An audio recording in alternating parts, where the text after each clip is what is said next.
100 टंका मारिले एटीएम रु बाहरुछि 500 टंका 500 मारिले बाहरुछि 5000 एमिति घटना देखा मिली नीलगिरी उपखंड श्यामसुंदरपुर पंचायत कार्यालय सम्मुखें थिबा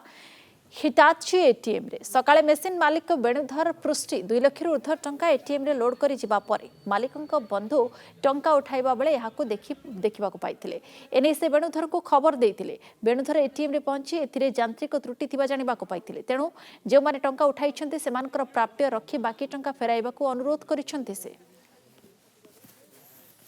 एक्चुअली कौन आज यांत्रिक त्रुटि टिके थिला लोक 2000 मला 10000 बाहर देला मो तो खबर पाई नथिली एबे संगे से खबर पाइली এবং जांच करछि जे लोक मान सब नै छथि ताकू ता ना कि तार रेकॉर्ड करा जो रखा जी पुलिस एफआईआर करा जो सेटा यांत्रिक त्रुटि जुगु हे जाई छिते सब सेटा ऊपर लेवल को मते खबर देछि कोन प्रॉब्लम है जे केम जाने 100 टका वाला 500 टका मारछु सकाळ पर लोक बही चलचंती आ